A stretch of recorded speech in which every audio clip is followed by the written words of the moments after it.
Hoy es el día de construir un nuevo CENTE en el país, el que defienda y dé su valor a los maestros de México, desde Tijuana a Yucatán o desde Chiapas a Mazatlán. Los compañeros no quieren más esas reformas sin consultar. Vamos por el CENTE, que tu voto cuente, que el magisterio sea de gran valor.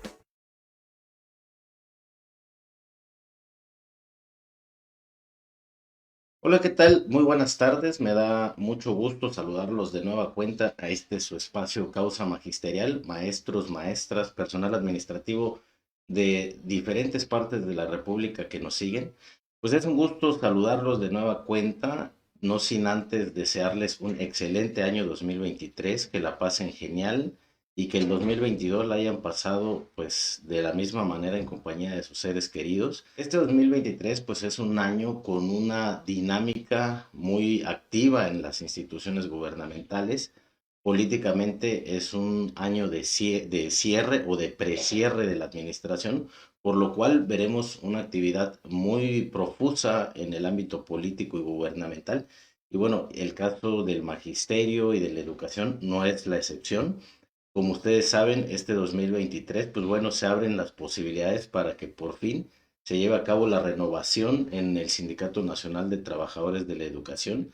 A ciencia cierta, el sindicato más importante a nivel nacional en el ámbito político, además económicamente es un sindicato muy poderoso también. Es un sindicato con mucha actividad política también en los diferentes estados de la República y bueno, pues se espera que este 2023 haya un proceso de renovación que pues veremos cuáles son las condiciones en las que se dan a partir de las acciones que tengan los diferentes grupos que están conformando al magisterio, entre ellos el importante Movimiento Nacional por la Transformación Sindical y bueno, otros grupos político-magisteriales que están y han venido pugnando por una democracia sindical que se materialice en un voto directo y abierto por parte de las y los maestros para que se lleve a cabo una elección transparente, lo cual, pues bueno, no ha sido la dinámica o la realidad que se han vivido en algunas elecciones seccionales, como ustedes han visto y como han seguido en este programa, pues hemos visto una serie de anomalías en las diferentes elecciones sindicales de los estados, de las diferentes entidades federativas, y pues bueno, esto ha contaminado el panorama político magisterial de cara al relevo del actual dirigente, el maestro Alfonso Cepeda Salas, que bueno ha tenido también ya una presencia mediática importante con algunos, o bueno, con una de las que está prefigurada como posible candidata a la presidencia de la República. Y bueno, es un hecho que se le ha criticado mucho en su momento porque ha tomado partido ya de una posible candidata cuando el magisterio pues es un magisterio plural, políticamente con muchas preferencias y bueno, este acto por parte del maestro Cepeda pues fue de alguna manera criticado por muchos grupos políticos al interior del magisterio. Y bueno, a partir de eso, pues también en el ámbito educativo y también en el ámbito magisterial vienen algunos procesos importantes también para las y los maestros que de alguna manera también han sido bastante criticados por el papel que ha tenido la unidad del sistema de la carrera de las y los maestros, que si bien es cierto, aunque ha hecho esfuerzos por ir mejorando su actividad, su trabajo de cara a la relación magisterial, pues todavía tiene muchos pendientes, ¿no? Hay cuestiones ahí administrativas, financieras, todavía pendientes, como es el caso del pago a los maestros que concursaron en los procesos de promoción horizontal y que en el caso de algunos maestros de nivel estatal, pues todavía no han recibido este recurso, ¿no? Pero bueno, ese es un tema pendiente. Vienen también otros procesos como el de admisión, que ya está por abrirse la convocatoria justamente en este mes de enero. Y bueno, pues ahí viene una gran camada de nuevas generaciones de maestros y maestras que van a aspirar por una plaza magisterial. En tanto, se van a dar otros procedimientos de carácter horizontal y de carácter vertical, como las becas comisión, las horas adicionales. Viene también estos procesos de promoción vertical para concursar direcciones, supervisorías, subdirecciones, entre otros casos, tanto en el nivel básico como en el nivel medio superior. Y bueno, pues viene también el denominado marco curricular, que pues ya para este año esperemos que tenga nuevos bríos, porque el año pasado con todos estos temas de la pandemia y otros aspectos que se dieron a nivel nacional, pues ralentizó mucho el trabajo que se tenía de cara a las metas que se propuso este gobierno en materia educativa. Y pues bueno, justamente de estos temas vamos a estar abordando en esta segunda temporada de Causa Magisterial. Como tú sabes, en la primera temporada pues estuvimos abordando muchos temas de carácter sindical, magisterial, educativo. Vamos a seguir abordando esos temas en estas nuevas emisiones, pero ahora de cara con una visión mucho más internacional. Vamos a tener invitados o panelistas de otros países que nos van a estar dando pues las perspectivas tanto de cómo ven ellos la educación y el magisterio en México, como cuáles son las condiciones que existen en sus países, en sus regiones, con respecto a los sindicatos y con respecto a la educación. Vamos a platicar con gente de Argentina, vamos a platicar con gente de Ecuador, con gente de Uruguay, por supuesto de México, gente de Colombia, entre otros interesantes ponentes que nos van a estar dando estas perspectivas. Entonces, pues te invito a que te quedes el día de hoy a este programa. Vamos a tener un súper invitado. Vamos a iniciar este 2023 con un invitadazo, la verdad, como el doctor Gibran Ramírez, un panelista pues muy reconocido porque es un personaje además de que es muy inteligente, muy brillante intelectualmente hablando. Además, ha tenido una participación política en la Cuarta Transformación. Él es uno de los principales protagonistas de esta Cuarta Transformación. Y bueno, pues lo has de ubicar mejor porque él es uno de los panelistas que colabora o que toma parte de las discusiones que se dan semanalmente en el programa de Foro TV denominado Es la hora de opinar, con el prestigiado locutor también y periodista Leo Zuckerman. Entonces, pues te invito a que te quedes el día de hoy. Vamos a estar teniendo una charla muy interesante y pues bueno, volvemos en un momento. Adelante.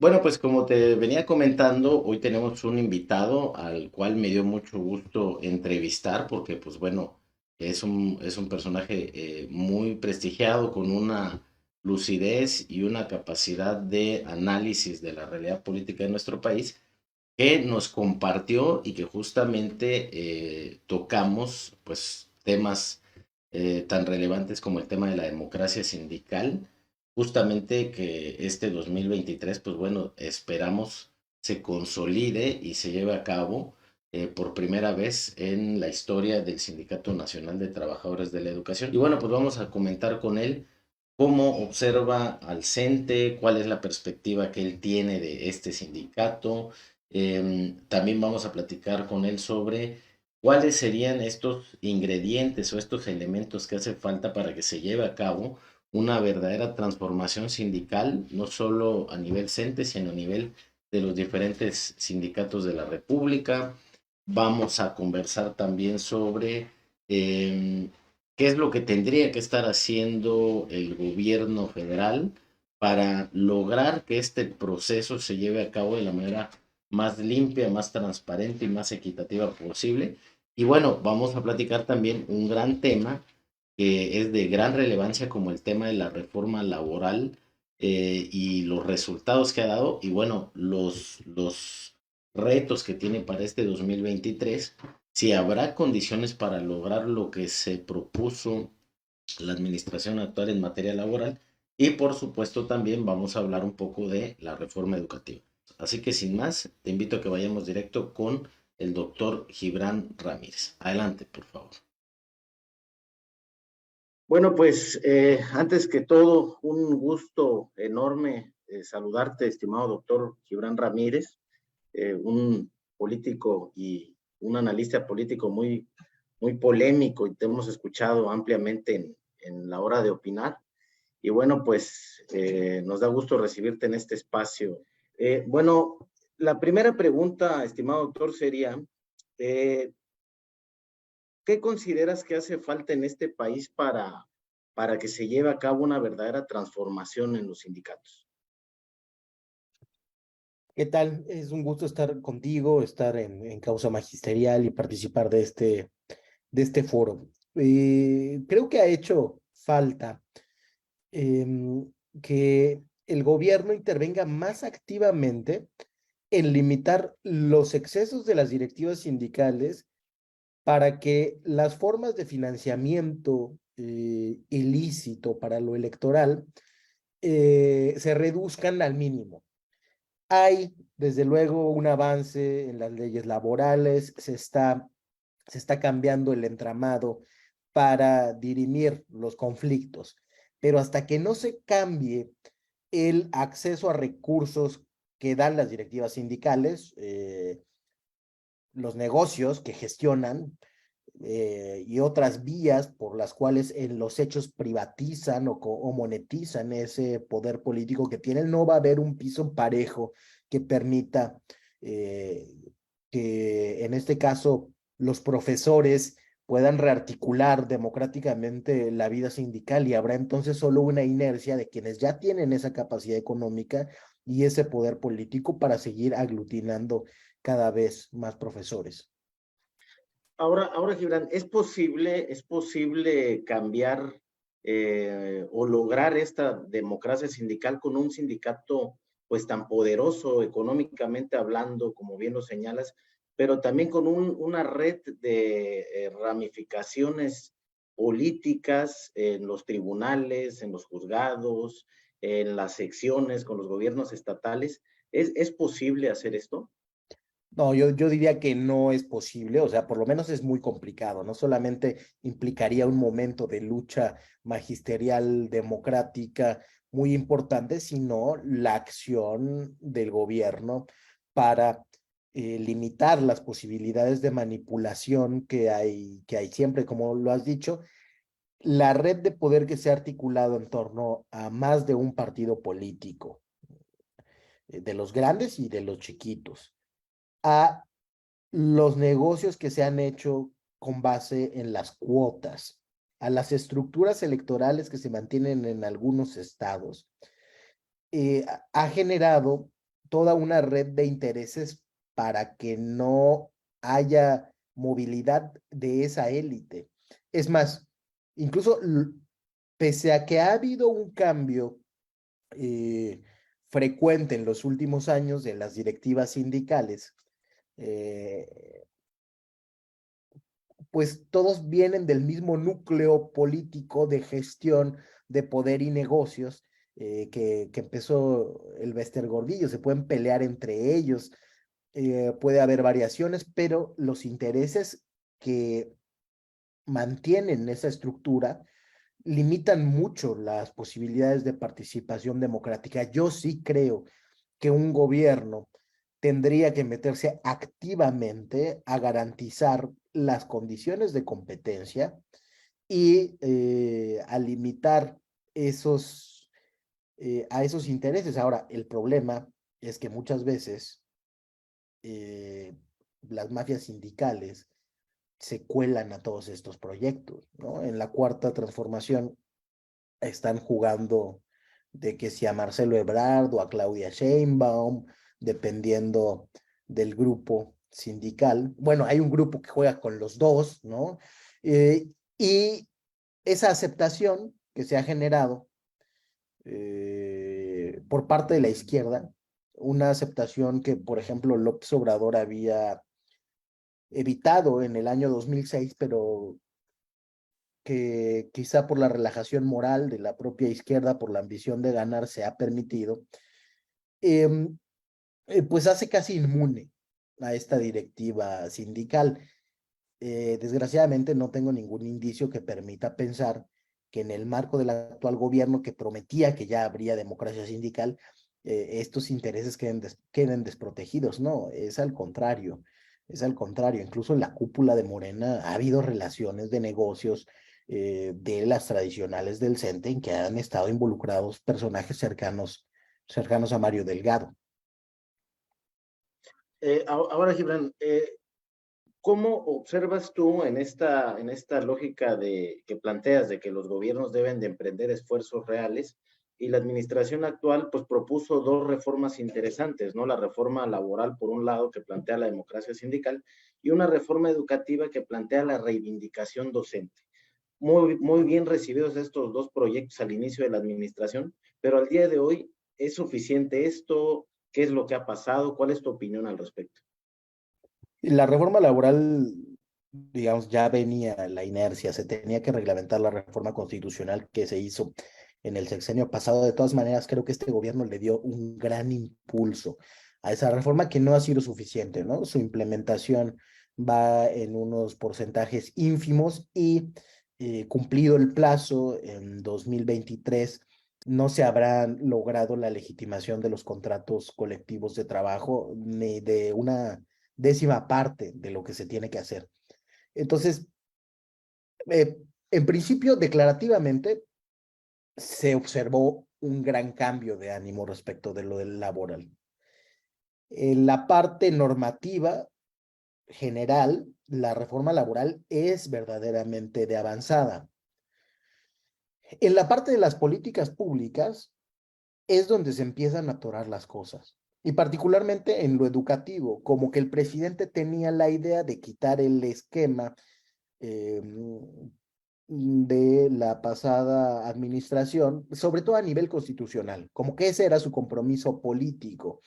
Pero eso no implicó un reordenamiento de la carrera de las maestras y los maestros según méritos o una inclusión de otros tipos de evaluación contextualizada, etcétera, etcétera. Y, y lo que hemos atestiguado de entonces hasta ahora, creo que es el descuido de la educación pública, ¿no? Se limitaron a basificar a trabajadores de la educación que tenían que ser basificados, que tenían que mejorar sus condiciones, que han sido sobre todo personal de limpieza o conserjes, pero el ámbito educativo, por desconocimiento o por desidia, se ha dejado caminar con sus inercias. Y en un momento en el que las inercias y las variables estructurales son tan hostiles a la educación pública, esa desidia puede ser trágica. Y creo que después de las declaraciones nos quedamos en ese espacio de inacción y donde lo único que ha importado ha sido la hiperactividad declarativa de algunos funcionarios, como el Marx Arriaga con su intento de reforma curricular. Desgraciadamente veo el tema no solo en lo sindical, ¿no? Sino también en lo sustantivo de la política educativa abandonada. Ahora, algo que llama la atención es que este tipo de discusiones sobre la renovación de los sindicatos, la modernización de la educación, sobre todo ahora que acabamos de salir de una pandemia muy agresiva, no se ve en los entornos políticos, es decir, en el legislativo, los actores políticos, no vemos que estén discutiendo esta modernización que necesitan estos espacios. ¿A qué consideras que se debe eso y qué se tendría que hacer? Es preocupante, no están los legisladores, pero tampoco están los funcionarios educativos y yo no sé si ni siquiera las comunidades escolares. El tiempo de la pandemia trajo también una enorme desidia de profesores, de padres de familia, de comunidades escolares en general, como que había un consenso silencioso sobre no volver a las clases. Del lado de los profesores y desde el lado de los padres de familia, de los estudiantes, seguramente también de los estudiantes, no lo sé, se, hubo una especie de consenso en el silencio para seguir por ahí. Creo que la pandemia en general ocasionó eso con varios ámbitos, pero el más lastimado, sin duda, ha sido el educativo. No tenemos idea ni siquiera, no hablemos ni siquiera de modernización.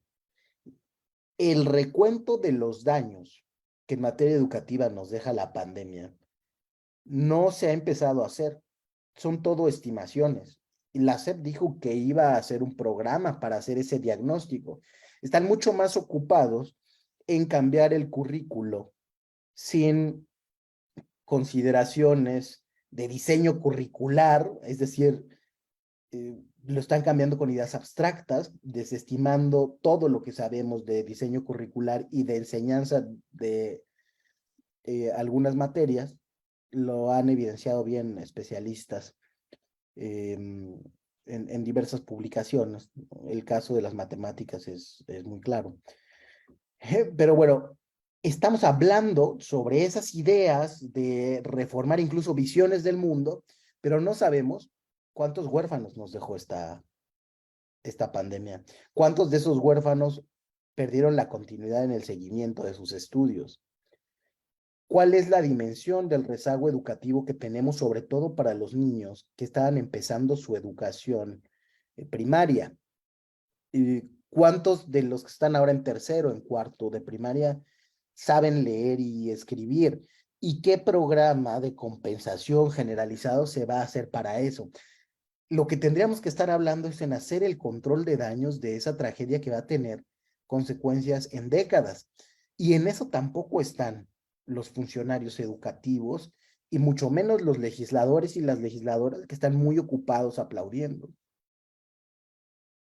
Ahora, sobre esa base, sobre esta ausencia en la discusión y sobre todo analizando el papel del sindicato, en este caso del CENTE, ¿cómo visualizas tú en unos años más este sindicato y la calidad educativa en nuestro país? El CENTE es un sindicato bastante institucionalizado, creo que eso no hay que echarlo en saco roto, no hay que sucumbir a la tentación del borrón y cuenta nueva, así como si la democracia sindical fuera a reinventar todo. Creo que evidentemente para que todo el potencial que tiene para mover al magisterio se utilice en beneficio de la causa educativa, sí habría que reorientarlo, pero los recursos los tiene, es decir, eh, el sindicato estaría llamado a tener un papel fundamental en esta atención, atención urgente, en este rescate necesario del sistema educativo. Pero es un sindicato que carece de esa agenda. La agenda del CENTE siempre ha sido, salvo en el sexenio de Peña, y ya vimos lo que pasó, la que dicte el poder. Y bueno, incluso sobre ese sexenio tengo mis dudas y creo que hay que hacer algunos matices. Pero las capacidades institucionales para colaborar a eso las tiene. Te pongo el ejemplo. El diagnóstico sobre la pandemia. El sindicato tiene sus propias cifras. Ha dicho que las va a trabajar con el Colegio de México para hacer por su parte su diagnóstico. Es un intento tímido por hacer ese recuento de los daños. No es desde luego más vocal para no pelear con el poder. Pero, pero esas capacidades que sabemos que se tienen el entramado de representación, que bueno, está limitado por las condiciones antidemocráticas que sabemos, topa muy pronto con los intereses que quieren procurar mantener control de las élites sindicales en cada sección, ¿no? Y eso complica mucho que se puedan incluir o que se pueda incluir al magisterio como un actor fundamental de esta discusión, como que la costumbre ha sido que los gobiernos formulan las políticas, el sindicato dice que sí a todo, y después ya vemos más o menos cómo se va implementando. Eh, Hablaba sobre la experiencia de algunas de las escuelas donde se pensaba pilotar el nuevo marco curricular. Y desde luego que las profesoras y los profesores van a enseñar lo que saben y muy cercanamente a lo que enseñaban antes. Eh, y hasta que no cambie esa forma de gobierno de la educación en México, que pasa necesariamente por la democratización del sindicato para generar, dirían los transitólogos, contextos de exigencia para las representaciones sindicales, vamos a seguir en esa dinámica de la simulación. Unos van a decir que están modernizando la educación, harán sus reformas con todos los problemas administrativos que eso supone, y el sindicato dirá que está implementando y obedeciendo y siguiendo sus propias inercias. Si no hay esa transformación, si no hay la generación de esos contextos de exigencia, transformar la educación en México, así sea para rescatar eh, a la escuela pública de los estragos de esta pandemia, va a ser muy difícil. Y creo que tendría que pasar por una discusión nacional. Ahora, yo no soy optimista en eso, yo no veo el tema en ninguna agenda política como prioritario, ni siquiera el tema de las infancias en general. Ahora, el tema de la escuela pública lo veo menos. Ahora, pues yo coincido con todo lo que estás planteando, Gibran, pero digamos, siempre debe haber una luz de esperanza. En este sentido, hay muchos maestros, hay muchos grupos como el que comandamos, entre otros, eh, que realmente tienen esa expectativa, tienen esa ilusión de que esto pudiera cambiar. Desde tu análisis del magisterio, ¿cuál sería esa esperanza que podría haber para realmente lograr una transformación, romper con estos corporativismos y darle otro enfoque al sindicato de educación? Sí, yo soy gramsciano, entonces por eso soy pesimista, decía Gramsci siempre, el pesimismo de la razón y el optimismo de la voluntad. Entonces creo que tenemos que hacer el análisis desde esta perspectiva más cruda, más realista posible. Y después sí que hay muchos núcleos de profesores que no solamente están preocupados por la educación, sino que están preocupados también por la política en su sentido más inmediato, que hacen vida comunitaria, que saben más o menos, que tienen el pulso de los lugares donde trabajan y del ánimo social en las comunidades escolares. Eso es un patrimonio muy importante para hacer política. Los profesores tienen que meterse a hacer política y política partidista, sin duda alguna. Los canales no están abiertos, pero hay que buscarle y sin temor a confrontar en cada uno de los espacios que han tomado y en las redes que han tejido a las cúpulas antidemocráticas sindicales. Creo que esa lucha dada con estrategia, con alianzas, con profesores de todo el país, puede presentar en este marco de una democratización sindical mucho más lenta de lo que nos gustaría en general en el país, una oportunidad para, para regenerar esa posibilidad de cambio desde abajo en el magisterio. Desde luego que hay un elemento desatendido o alejado de esta política que creo que puede ser la fuerza y la esperanza de ese magisterio democrático, que son las niñas y los niños. No se permite a los educandos tener ningún tipo de participación. Sí se habla mucho de los consejos técnicos o digamos ya en materia política de la representación sindical, pero la fuerza social que tienen los agraviados de las comunidades escolares que son nuestras niñas y nuestros niños tiene que hacerse presente también. Hay que involucrar a los niños de esa discusión y darles espacio para que se expresen. Hay algunos colectivos que lo han intentado en el país, es todavía una acción incipiente, pero me parece que las cúpulas antidemocráticas cuentan con la inmovilidad de padres de familia y de estudiantes y tienen un enorme potencial transformador. Yo invitaría a todo el mundo a ver la experiencia chilena, ¿no? Hay varios casos más, pero la experiencia chilena es importante porque no solamente participaron las y los estudiantes de la causa educativa, sino que pusieron a temblar básicamente al régimen político y son parte muy importante de ese proceso de transición política que se está dando allá. Ahí hay un actor político que no se ha constituido y que tiene una fuerza latente que puede representar una esperanza. Ok, ahora ya para ir concluyendo, estimado Gibran, ¿a qué apostarle? Tenemos dos modelos aquí en nuestro país, este charrismo sindical del que se habla y tenemos también una fuerza muy importante política como es la coordinadora, ambas con... Que respondían a ese momento histórico que tuvo su función para democratizar el espacio sindical, pero que no es ajena, desde luego, a los vicios del corporativismo y que también ha dejado de lado, yo creo que en la mayor parte de los espacios donde son dominantes, la causa educativa. Creo que no puede haber un sindicalismo magisterial con legitimidad social si deja de ver a la escuela pública y se concentra en reivindicaciones sociales más amplias de izquierda o en gestión de negocios y espacios de poder y redes políticas como ha sido el charrismo tradicionalmente. Hay un espacio intermedio que en la discusión o en la historia magisterial se ha dejado de lado.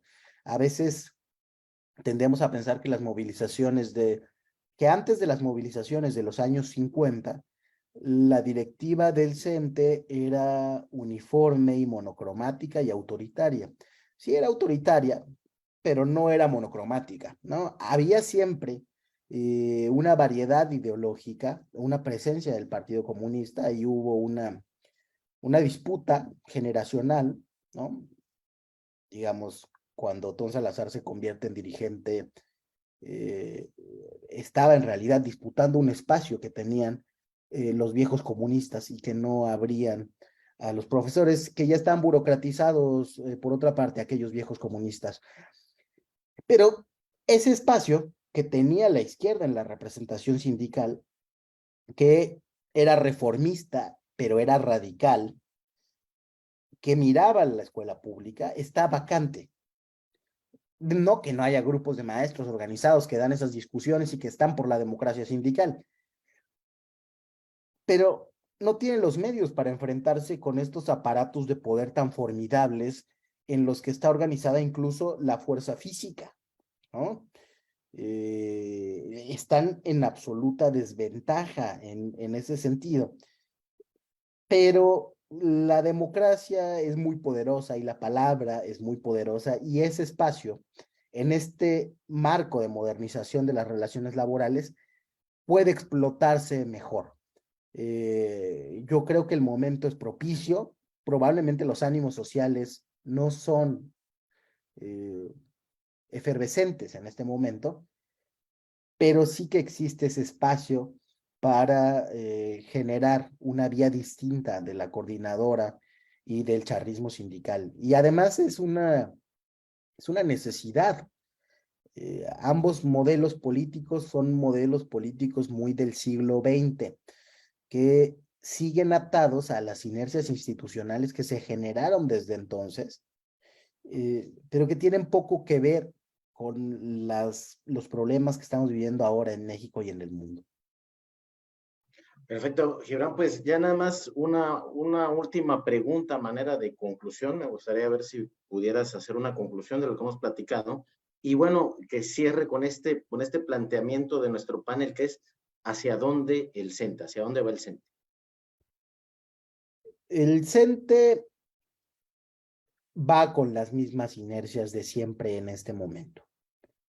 Es muy importante luchar desde la independencia, desde, yo diría también, desde generaciones más jóvenes, para que la circulación en los mandos sindicales cambie. Hasta ahora hay muy poco que indique que esa democratización prometida llegará pronto. Todo lo que hay que hacer es organizarse políticamente.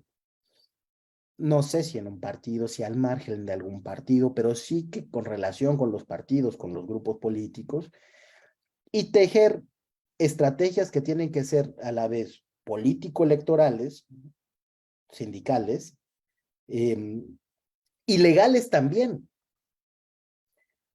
porque la única manera en que se puede competir contra quienes están acostumbrados a hacer valer su poder mediante la fuerza física, la única manera de confrontarlos es legalmente. Y la renovación del entramado laboral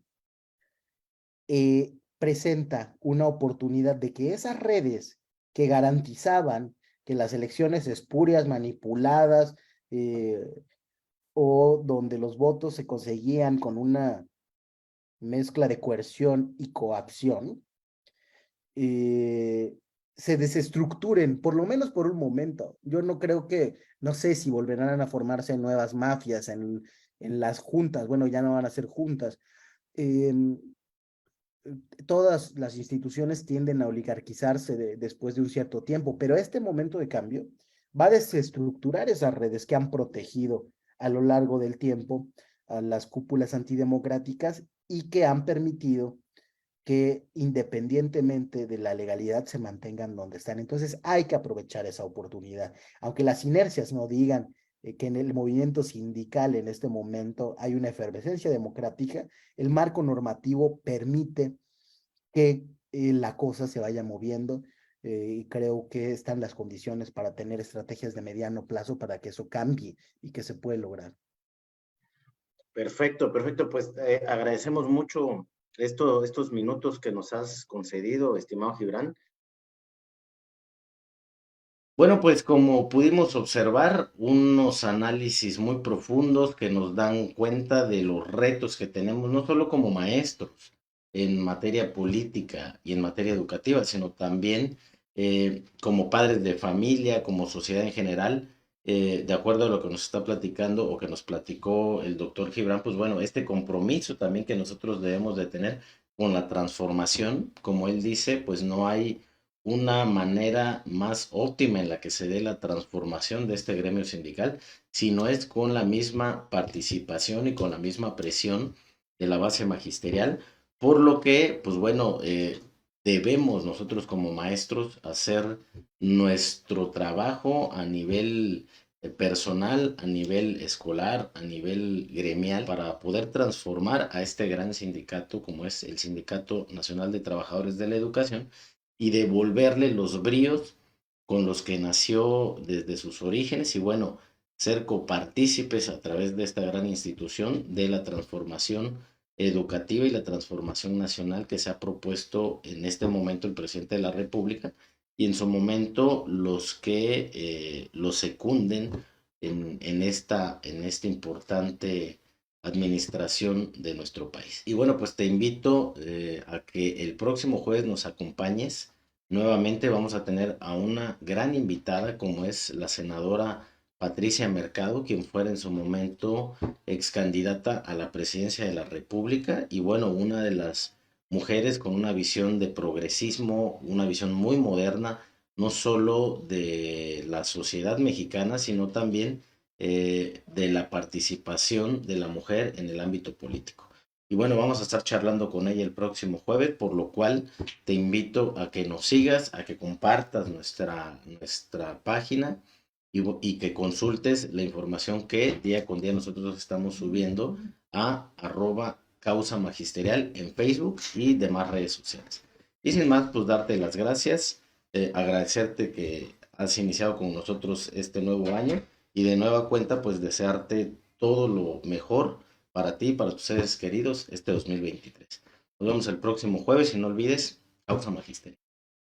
¿Vas a concursar por una plaza magisterial y no conoces la forma en que te evaluarán? Te ofrecemos un acompañamiento desde el inicio hasta la conclusión del proceso evaluatorio en UCICAM. Somos pioneros en capacitación para aspirantes a plazas docentes. Beneficios: explicamos todos los factores y etapas de la evaluación. Verificamos tu documentación para generar correctamente tu cita. Asesoramos jurídicamente en caso de controversias con la autoridad educativa. Capacitamos en los temas de evaluación de UCICAM. Entrenamos para la examinación de reactivos de opción múltiple. Contáctanos y recibe una asesoría personalizada. Causa Magisterial, televisión digital especializada en temas educativos, magisteriales y sindicales. Síguenos y no te pierdas nuestras entrevistas con académicos, docentes, investigadores y funcionarios públicos, entre otros. Todos los jueves en punto de las 7 de la noche en Facebook Live.